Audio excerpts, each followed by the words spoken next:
troops to the east. Meanwhile, Ukraine's second-largest city of Kharkiv remains under heavy shelling by the Russians. That's despite some gains for the Ukrainians, retaking control of a village near the city. France 24's Catherine Norris-Trent is in Kharkiv with the latest on the ground.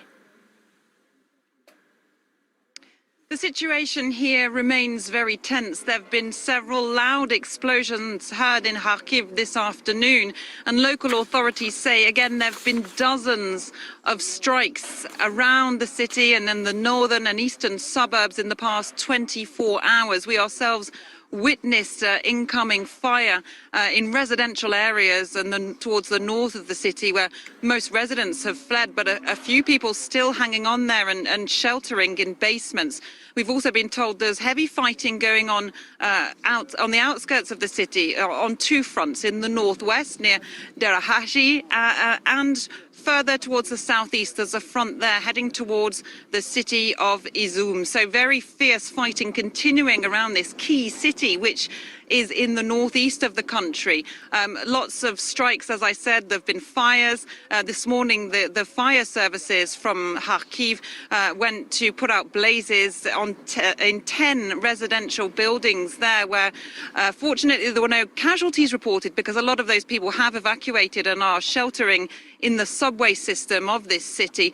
Two elderly ladies were rescued by those fire teams, and the situation remains very tense here. Does the strategy there by the Russians seem to be the essential targeting of civilian areas? Well, we've been hearing about strikes this afternoon and local residents saying that they hit perhaps a commercial zone. We're still waiting for official confirmation on that. But what we've been seeing in the past few days is the Ukrainian forces managing not only to stop the Russian advance around this city and into the city centre, but they're pushing them back now. We visited one area ourselves, the village of Mala Rohan to the east of the city, which after a fierce 3-day battle with Russian troops, the Ukrainian forces have taken back. I mean, they were very nervous still, the forces we spoke to, and said that it remains a dangerous zone. And we saw debris from missiles and along the roads, and burnt out Russian tanks as well in that village. Villagers there we managed to speak to told us that they had witnessed that fierce fighting, many of them huddled down in their homes or basements. One old man we spoke to in that village said that Russian forces had come into his house and searched everything, turning it upside down, turning his mattress upside down, his living areas, searching for anything they could find, money or ammunition. But they have now been pushed out of that village, and they're being pushed further east. So the Ukrainian forces managing to make some advances there to the east of Kharkiv, but those are still very much unconsolidated further east of Mala Rohan. That's France 24's Catherine Norris-Trent reporting from Kharkiv. Well, the war in Ukraine is now in its 6th week, and tens of thousands of people remain trapped in the besieged city of Mariupol. They have endured weeks without much food or water, but there is possibly some hopeful news today. The Russians have agreed to a temporary ceasefire in the city, and the Red Cross has teams heading there. There are also dozens of buses heading to Mariupol to bring in supplies and to get people out.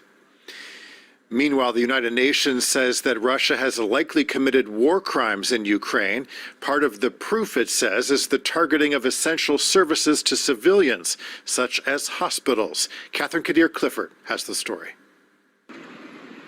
Driving into Mariupol, building after building lies in ruin. This one is still standing, but only just. Outside, residents have been queuing for water for hours. Это питьевая. Пить. А техническая бы нам руки мыть. Для туалетов руки помыть. Тоже хотелось бы посуду. Inside, there is a crowded hospital. The sick and injured wait in the corridors.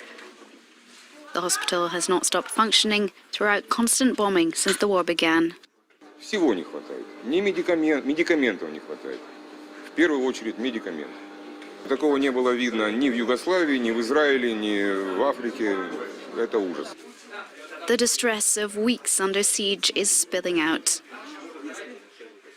Попала в такой ужас. Кошмар.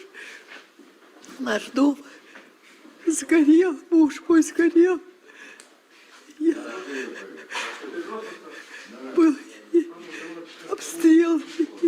The hospital is now under the control of Russian and separatist forces who accompany our team. On the ground floor, lying among the debris, are 4 bodies, civilians. The morgue is no longer in service. A few floors up, the operating theatre and maternity ward are still running thanks to a generator. This woman crossed the city on foot, in labor during the night to give birth here. Рожали, очень страшно было, роды тяжело прошли, но все сейчас, слава богу. Я сильно переживала, как все пройдет, очень сильно, потому что, мы до этого последний месяц жили в подвале. A healthy baby, Masha, is now 4 days old, beginning her life in a city at war. Russian President Vladimir Putin is threatening to cut off gas supplies to countries that don't pay in rubles as of tomorrow. That includes EU members who got about 40% of their gas supplies from Russia in 2021. German Chancellor Olaf Scholz said this Thursday Western countries would continue paying for Russian gas in euros or dollars. But Putin is not backing down, saying the move is in response to sanctions imposed by the West. Nobody would ever sell anything to us free of charge, and likewise, we don't provide anything free of charge either, so these gas contracts will be stopped. When our funds in euros and dollars are frozen, then it no longer makes sense to use those currencies. We delivered gas to European consumers. They got it, and then they paid us in euros. But then they froze those euros. So that means that we've given Europe free energy.